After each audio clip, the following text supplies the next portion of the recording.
It's the horned helmet, arguably the most recognizable piece of headgear in human history. You see, two horns on a metal dome and your brain instantly says Viking, longship, pillaging, possibly a musical number. There's just one tiny problem. In over 200 years of digging up Viking graves, battlefields, and shipwrecks, archaeologists have found exactly 0 horned Viking helmets. Not a few, not one damaged fragment. 0. So if the Vikings never wore these, where did they come from? The answer, I promise you, is weirder than you think.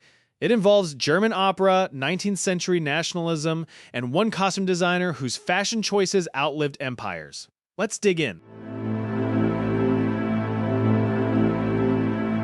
First, let's appreciate just how completely this myth conquered the world. For more than a century, virtually every Viking in film, advertising, sports, comics, and costume shops has come standard with factory-installed horns. It's not just common, it's the default setting.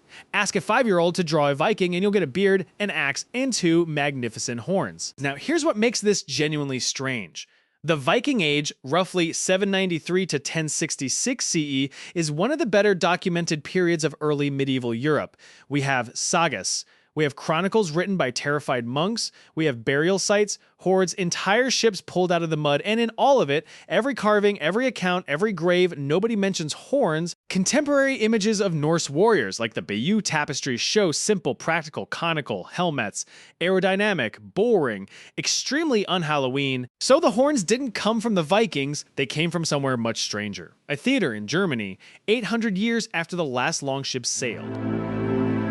To find patient 0 of the horned helmet epidemic, we have to travel to Bayreuth, Germany in the summer of 1876. Richard Wagner, composer, egomaniac, owner of history's most dramatic beret, was about to premiere his life's work, Der Ring des Nibelungen, The Ring Cycle, 4 operas, 15 hours of music, a story of gods, heroes, cursed gold, and Valkyries drawn loosely from Norse and Germanic mythology. 15 hours. This was the Marvel Cinematic Universe of the 1870s, except with more leitmotifs and significantly more people named Siegfried. And in every cinematic universe needs a costume department. Enter our culprit, Carl Emil Doepler, the artist Wagner hired to design the costumes for the premiere. Doepler faced a real problem. Nobody in 1876 actually knew what ancient Germanic and Norse warriors looked like. Archaeology was in its infancy. So he did what any good designer does. He invented something that felt right. Doepler gave his gods and heroes spectacular, headgear, winged helmets for some characters, horned helmets for others. Was it accurate? Absolutely not. Was it magnificent on stage under gaslight in front of European high society? You bet your Valkyrie it was? Now, to be fair to Doepler, he didn't invent horns from thin air. He was riding a wave. Throughout the 1800s, Romantic nationalism was sweeping Europe. Scandinavian and German artists were desperate to build a glorious ancient past, and painters like Sweden's Gustav Malmström were already sneaking horned and winged helmets into Viking illustrations decades before Wagner's premiere. Early archaeologists had also dug up genuinely ancient horned helmets, more on those in a minute, and enthusiastically mislabeled everything old and northern as Viking. But the ring cycle was the amplifier.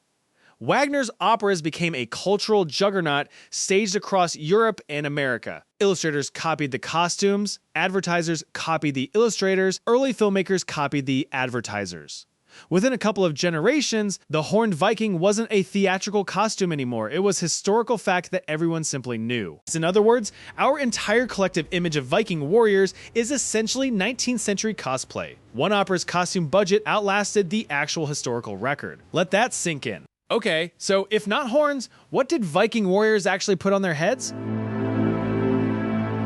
For the answer, we go to a farm in Norway in the spring of 1943. At a site called Gjermundbu, a farmer's dig uncovered a rich 10th century burial mound, and inside it, alongside a sword and chainmail, archaeologists found something extraordinary. The first, and for decades, the only largely intact helmet from the entire Viking Age. Behold the Gjermundbu helmet, a rounded iron skull cap assembled from riveted plates with a spike on top and a face guard shaped like a pair of glasses, which is why it's called a spectacle helmet.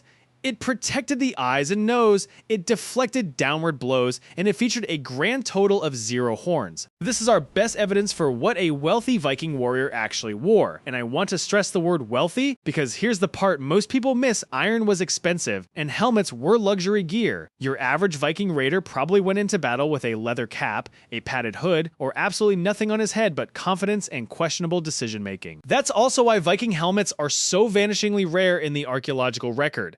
Iron rust, valuable gear got repaired, recycled, and passed down rather than buried. For nearly 80 years, Gjermundbu stood alone until researchers took a fresh look at a helmet dug up in Yarm, England, back in the 1950s. In 2020, analysis suggested it too was likely from the Viking era, making it one of the only other candidates we have: 2 helmets from 3 centuries of Viking activity across half the planet. 2 probable helmets total, and the number of them with horns, still 0. But wait, says the guy in the comments, furiously typing, I've seen horned helmets from Scandinavia in a museum, and you know what? He's right. These beauties were pulled from a bog at Veksø, Denmark. They are absolutely real, absolutely horned, and absolutely not Viking. They're from the Nordic Bronze Age, made around 900 BCE. That's roughly 2,000 years before the Viking Age. Calling those Viking helmets is like calling your smartphone an ancient Roman artifact. And even in the Bronze Age, those horns were almost certainly ceremonial.